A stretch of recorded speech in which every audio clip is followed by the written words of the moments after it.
চাঞ্চল্যকর তথ্য দিলেন শিশু রামিসাকে ধর্ষণ ও হত্যা মামলার আসামি সোহেল রানা। শিশু রামিসাকে ধর্ষণ ও হত্যা মামলায় সোমবার থেকে আনুষ্ঠানিক বিচার কার্যক্রম শুরু হয়েছে। এদিন সকাল 8:15টার দিকে দুই আসামি সোহেল রানা ও তার স্ত্রী স্বপ্না আক্তারকে কারাগার থেকে আদালতে হাজির করা হয়।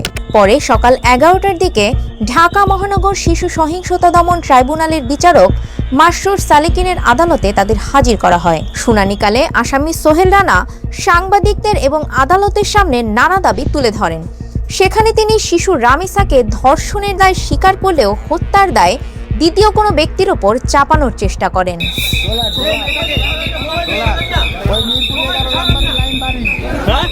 তার ভাষ্য অনুযায়ী ধর্ষণের ঘটনায় তিনি জড়িত থাকলেও শিশু রামিসার মৃত্যু ঘটিয়েছেন ডলার নামে অন্য একজন। তার দাবি মিরপুর 11 এলাকার একজন প্রভাবশালী ব্যক্তি এ ঘটনার সাথে জড়িত এবং তাকে এজন্য অর্থও দেয়া হয়েছিল। ডলারে 2 লক্ষ টাকা দিতে চায়। আদালত ও গণমাধ্যমের সামনে তিনি আরও অভিযোগ করেন, তার ডিএনএ পরীক্ষা না করেই প্রতিবেদনের ফলাফল যুক্ত করা হয়েছিল।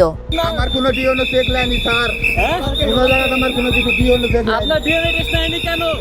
নেয়নি, আমার ডিএনএ চেক করে অটোমেটিক লিখে দিতে স্যার। একই সঙ্গে তিনি তার স্ত্রী স্বপ্না আক্তারের কোনো সম্পৃক্ততা নেই বলেও দাবি করেন। সোহেল রানা বলেন তিনি একা দায়ী নন এবং পুরো ঘটনার জন্য তিনি অন্য একজন ব্যক্তিকে দায়ী করেন। শুনানি শেষে আদালত 2 জুন সাক্ষ্য গ্রহণের দিন নির্ধারণ করেন।